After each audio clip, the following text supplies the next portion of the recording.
Starting recording. Sharing screens. So you guys should see what I see now, hopefully.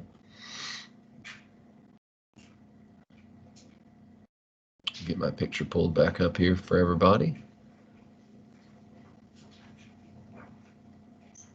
Perfect. Well, hey, look, this morning, as I mentioned a moment ago, we're going to pick up where we left off yesterday. We had been talking about the Pythagorean Theorem yesterday. And I want you to remember that Pythagorean Theorem is that if-then statement we had discussed, right? We talked about how it was a one-way street. If you have a right triangle, then you've got, this conclusion that the square of the sum of the square of the legs equals the square of the hypotenuse. There are also some things called Pythagorean triples. And I don't know if you have much experience dealing with Pythagorean triples, right?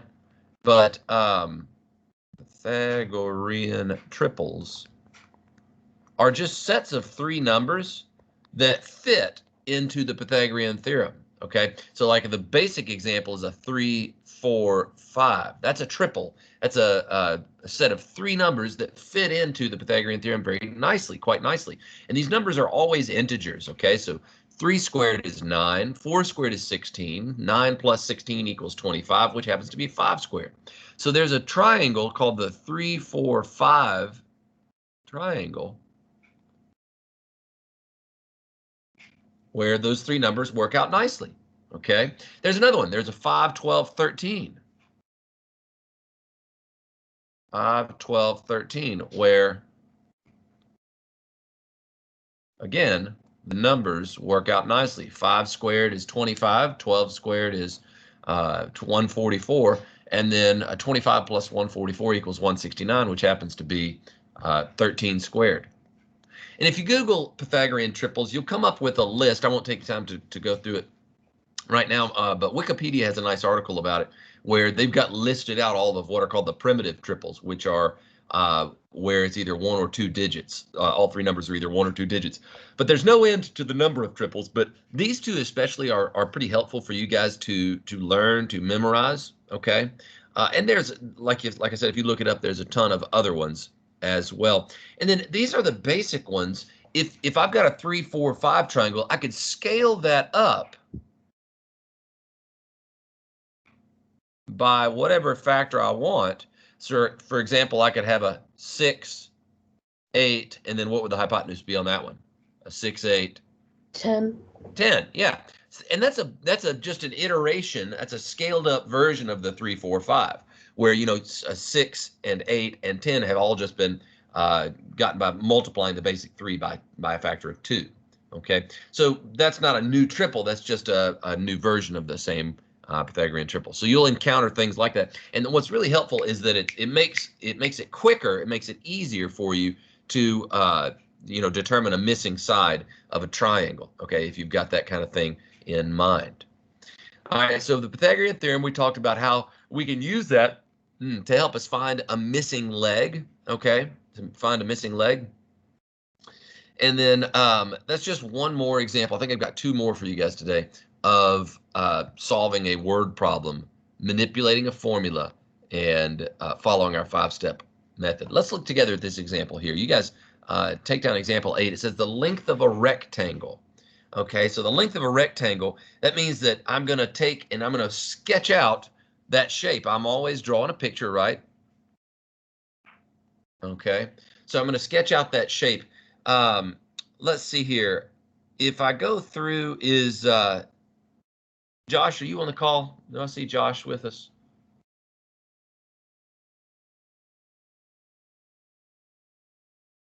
I don't see Josh. Let's see. I'm trying to call on some folks that I didn't call on yesterday. Charlie, what about you, bud? Griffith, you on the call? Yes, I'm here. Oh, sweet. Okay, perfect. So what I want is I want you to tell me if I let W be my width, okay, what's the expression that I need for the length here? Read that first sentence and you give me a good expression, Charlie.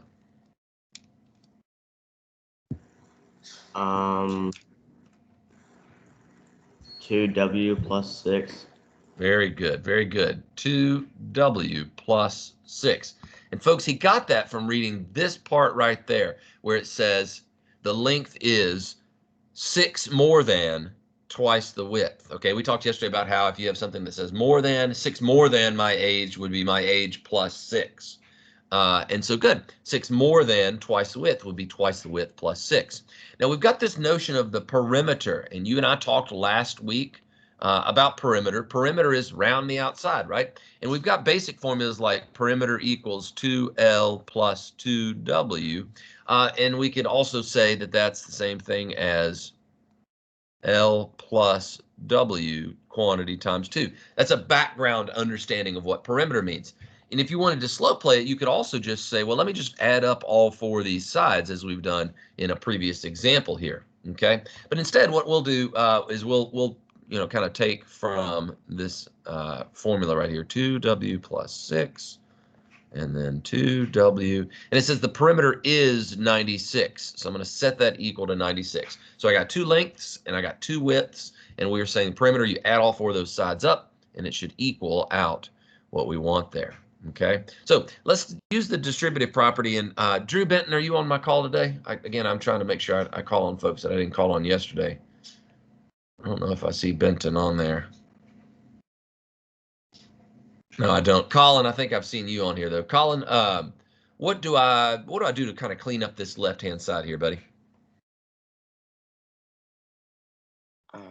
You do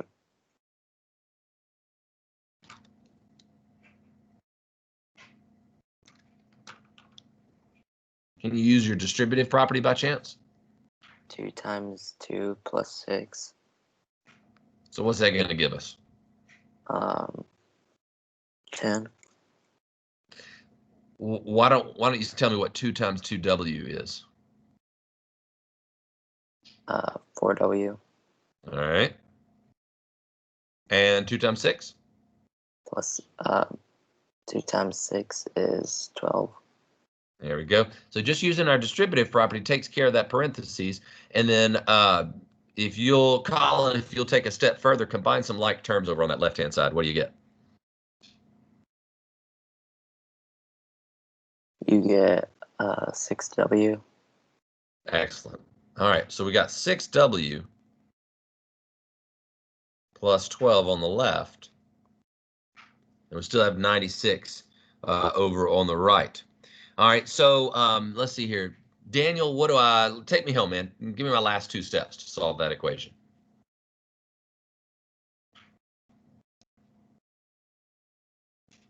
Thompson?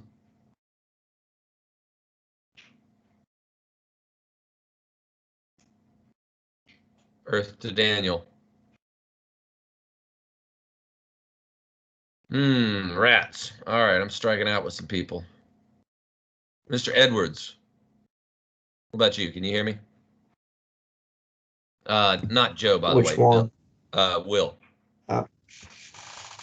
You subtract 12 from both sides and then divide by 6. Thank you, son. Very good. So we got 6W equals 84, and then W equals, what is that going to be? 14? You guys get 14? All right, excellent. So W is 4. What do you say, Lewis? I said I got 14. Okay, awesome. So Mossy, 14 is not my final answer, right? That's step 4 of my process. What do I have to do to finish this one up, Mr. Valentino?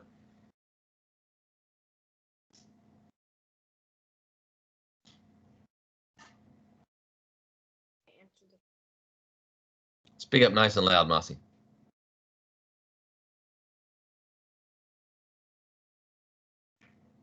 Mossy.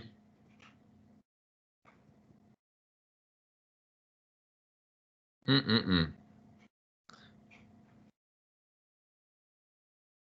right, let's go with, I guess I can just call on somebody else then. Alex, you want to take a stab at it?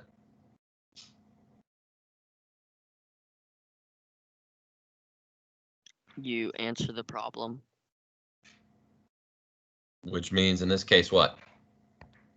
Put in 14 for W. and find also the length, right? Yes. So if I do that, 2 times 14 is 28, plus 6 is 34. So we would have 14 by 34. And I guess if we wanted to be really fancy, we would say 13 by 34 centimeters. And those would be the dimensions.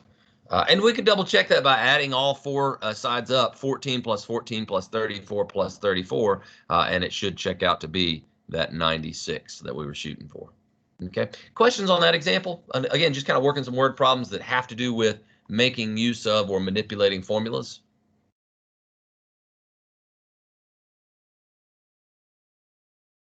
No? All right, let's go on with our next example then. I want you guys to try this one. This will be our last example for this lesson. And then we'll move on into 2.4. Oh, Masi, I see where you got your, you typed in, your microphone doesn't work. No worries. All right, y'all try this one and then we'll move on into something new.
All right, let's see how you guys shook this down. We got another rectangle, and this is talking about perimeter.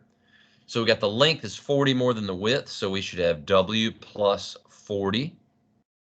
All right, and we know perimeter equals twice the length plus twice the width. Okay, so we're going to have 2 times W plus 40. That's twice the length. And 2 times W, that's twice the width. And that should equal 360. Okay. Now I'm going to actually do something I didn't do in the last problem in this example. I'm going to divide each term on the left and each term on the right by 2. This is an alternate way of looking at it. In the last example, we distributed that 2. Here, I'm going to cut everything in half. So we get W plus 40 and W and 180. And then we got 2W plus 40 equals 180. And then we can subtract. Well, we could divide everything by 2 again if we wanted to. 20, 90, subtract 20, and we get W equals 70. Just to give you a little bit of a different flavor for everything, you know, for these types of problems. You don't always have to work each problem in the same way, fellas. Okay, well, we got W equals 70, so that means that 70 is going to be my width. 70 plus 40 is 110. 110 is going to be my length. Okay, so it's a pretty short little soccer field. Maybe some little kids are playing or whatever, but 110 feet by 70 feet will be the dimensions. So hopefully you got that. Questions on example 9 or any examples that we looked at in this section?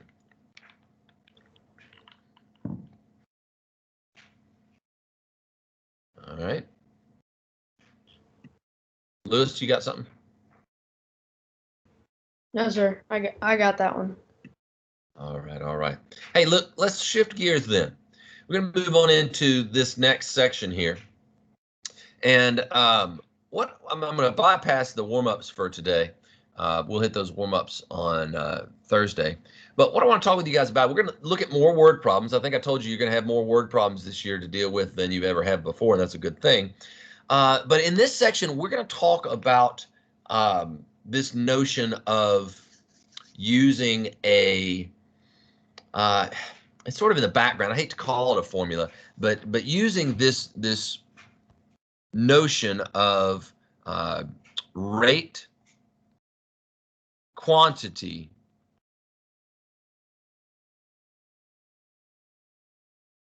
and total. All right. For a lot of our word problems, fellas, this is the mantra that we follow by. This is the sort of the formula that's working in the background. Okay. Rate, quantity, and total are pervasive throughout many word problems. They help you set things up. So let's talk about what each of those words means for right now. Rate is a comparison. Okay. It's a comparison. Okay. So some examples of rate might be speed, right? Where we're comparing maybe like miles per hour. Okay. It might be a cost where we're comparing, dollars per item. All right. Things like that. A rate is a ratio, and a ratio is a comparison of two things, oftentimes involving a fraction. Okay. So your rate is going to be a comparison. Quantity is going to be an amount. Okay, an amount. Quantity is an amount. So like, for example, time might be an amount. Okay, number of items might be an amount or quantity. Okay, and then total is what we get when we multiply the two of them together. That's sort of our result, if you will. Okay, so it might be like distance, my total distance covered. All right, or it might be my total dollars out the door. So it might be money. It just depends. So when we talk about rate, quantity, and total, these three sort of categories are going to be how we structure a lot of our formulas, a lot of our, step 3, write the equation. A lot of times that equation is going to come from that formula kind of operating in the background. I'll show you what I mean. Look at example 1 with me here. It says Jesse has $3.02 worth of pennies and nickels in his piggy bank. Okay, so we got a little piggy bank.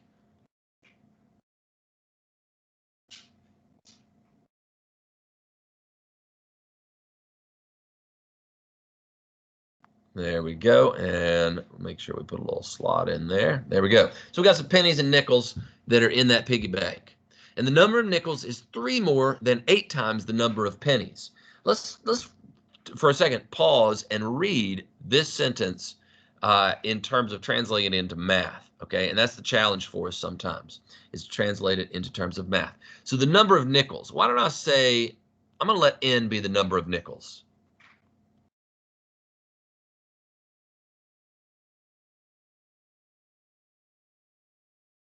All right. So the number of nickels, I'm going to start my equation. I'm going to say n. Word is. Quentin, what does the word is translate to in math? Equals. Equals. Very good. So when I look at the word is, I'm going to say, okay, well, the number of nickels, n, equals. All right. Now, 3 more than. Okay, we've talked before, Jake, about 3 more than. What do I say when I say 3 more than in math? That means what? Add 3. Yeah, so we're going to say something plus 3. Again, 3 more than my age would be my age plus 3. 3 more than my height would be my height plus 3. So 3 more than 8 times the number of pennies is going to be 8 times the number of pennies plus 3. And 8 times the number of pennies, if I let P equal the number of pennies, then I got 8P is that expression right there.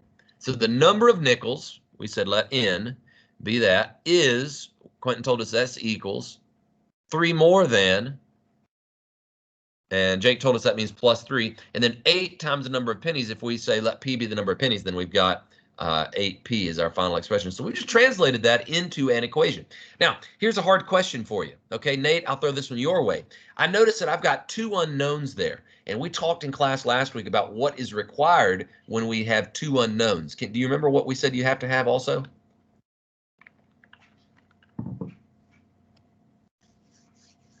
Brownlee, what do you think, bud? When I have two unknowns, I need two.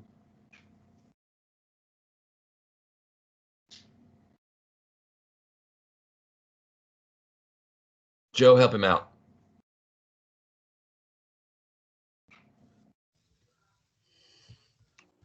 I'm not sure. Paul, I see you got your hand up. What do you think, buddy? Two knowns. That's not a bad guess. Two knowns. Not exactly. Let's see. Jake's got his hand up. Go for it, Jake. Two variables. Okay, so we've already got our two variables in play. That's true as well. All right, so if there's two unknowns, if there's two variables in play, fellas, we need two equations. We need two equations. Let's all jot that down real quick so we can make sure everybody's got it. Okay, so when there are two unknowns, we need two equations. That's a big, fat, hairy deal right there. So when there are two unknowns, we need two equations. All right. So what I've just done is I've used the highlighted yellow part of this word problem to write one equation. Okay. So where on earth is the other equation going to come from? That they equal $3.02. Yeah, very good. The other equation is going to come from that first sentence that we sort of bypassed. All right. So when we talk about $3.02 worth of pennies and nickels, okay, that's where we're going to make use of this rate times quantity equals total. This notion of rate, quantity, and total. Because check this out. Look at what we're going to do. Okay. How much is a nickel worth? 5 cents. As far as dollars go. What's the rate that a nickel goes for? Nickel goes for $0.05, right? How many nickels are there?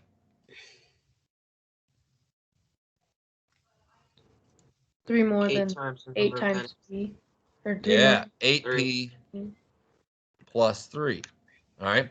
So what we've just done is we have multiplied rate times quantity. We've said how many nickels are there and how much is a nickel worth. Let me multiply those two together. Let's think about it like this. If I had 3 nickels in my pocket, that's 15 cents, right? Because 5 cents per nickel, 5 times 3. If I had 11 nickels in my pocket, right, that's 55 cents because 11 times 5. If I have 8p plus 3 nickels in my pocket, that's 8p plus 3 quantity times 5 cents, right?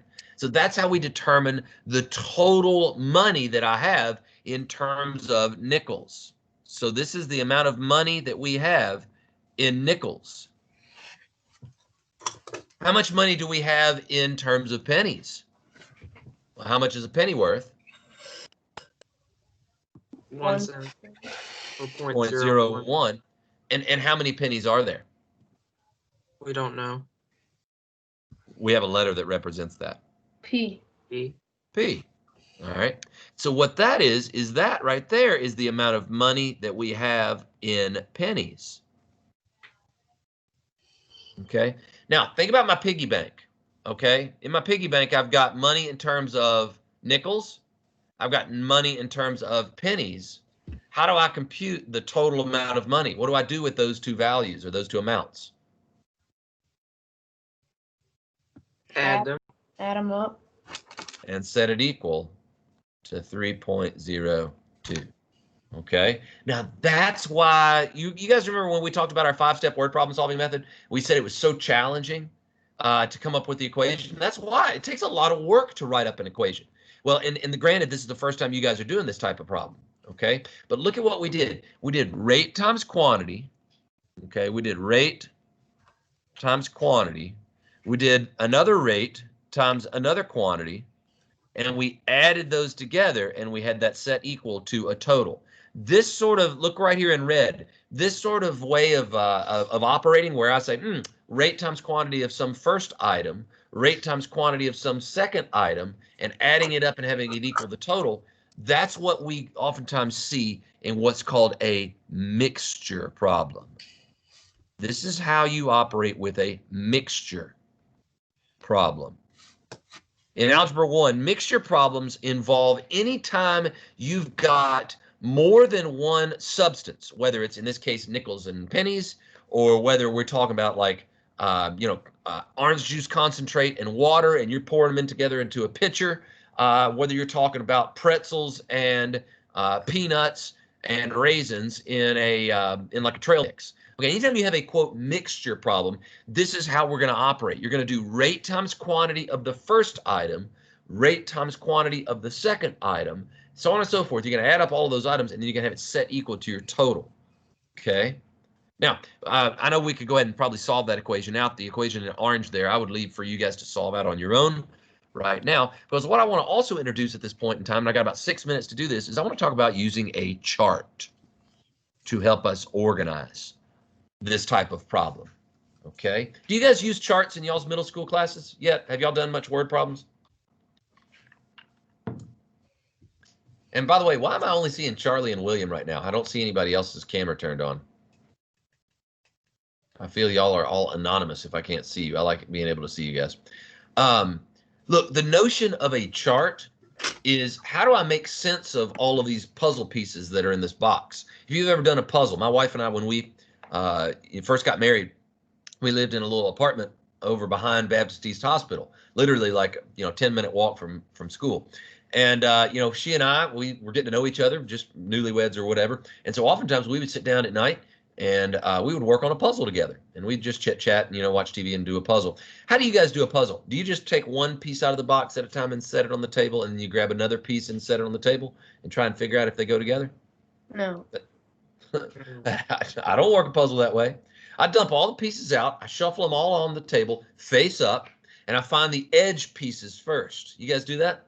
Find the edge pieces first, and then I kind of try and build the edge. Well, a chart is like that. It helps you organize. It helps you see the outlying picture of everything. Okay, so check out how a chart would work for this one. I'm going to have in my chart, I'm going to have 3 columns.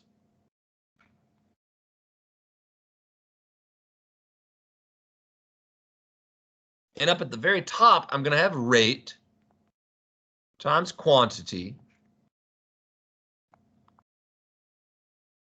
equals total. This is a fabulous way for beginning Algebra 1 students to organize the information in a word problem. Okay? And what's nice about this now is I've got my border put together. The puzzle is taking shape. Now all I got to do is start plugging in little pieces here and there. Okay? So, let's see. I don't know if Luke, are you on the call? Sublet? No, I don't see Luke. Tiago, how much? What did we say the rate for a penny is?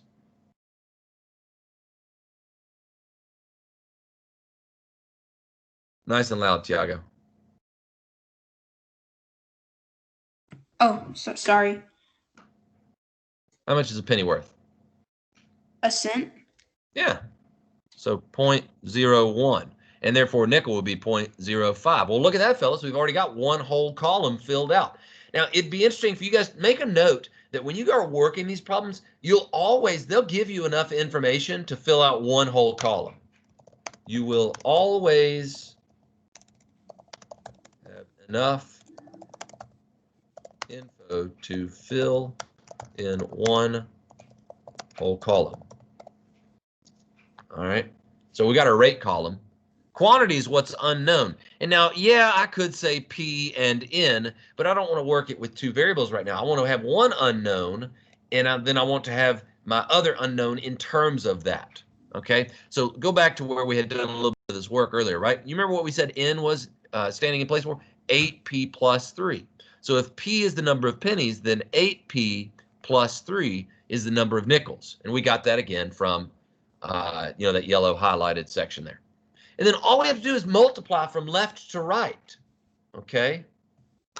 So multiply from left to right. So we got 0.01p, and then we got 0.05, 8p plus 3. And again, this is the total amount of money in terms of pennies And then this is the money in nickels. Okay. And what we'll typically do is we will add the total column, one on the far right, to equal some given number. Okay, and in our case, that was like what was it? $3.02, $3.02. Okay, so that's what we do. We take this column right here and we say, let's add and have it set equal to some given value or number. Okay, and that's how we came up with this equation. Again, that's rate times quantity plus rate times quantity, and then that equals that total amount that we're dealing with right there. Okay. By the way, has anybody solved that equation yet? Any of you alpha dogs already taken it upon yourselves to solve it? No? Okay. Well, let's do that real quick. I don't like decimals. Whenever I have decimals in an equation, I like to try and get rid of them. So I'm going to multiply everything by 100. Multiply by 100. Multiply by 100. In essence, what that is doing then is that's turning this problem from a dollars problem into a cents problem. Does that make sense? All right, sorry. So that's going to be 5, 8p plus 3. 100 times 0.01 is just 1, so we got plus p, and then 100 times that would be 302. And then you would distribute. I'm going to work quickly since we're out of time. You would distribute, so we got 40p, that's 5 times 8. And 15, and one more p, 302. So that's 41p. And if we subtract 15 from the other side, ooh, what's that going to give me? 87? 287 divided by 4 looks like 7. P equals 7. Okay. That's step 4 of our word problem solving method. And then your fifth and final step, right? Your fifth and final step here will be to answer the question. It says how many nickels and how many pennies do they have? Okay, so if P, watch this, I'll highlight this down here in blue. If P equals 7, then just take that up here and plug that back in, and 7 times 8 is 56 plus 3 is 59. We got our other answer. 59 nickels and 7 pennies. What's it a good idea for me to do, by the way, once I put that answer together? What's it always smart to do, fellas? Check. Yeah, I would check to make sure it adds up to $3.02. Okay, and it sure does, because if it was 60 nickels, that'd be $3. If it was 60 nickels, it'd be $3. So 1 nickel shy of that would be $2.95. Plus the 7 pennies gets us to $3.02. So that looks good. You can work this either way. I recommend trying both and seeing which way you guys like it. I'm going to work a bunch more of these examples using charts, so you'll get a flavor for that.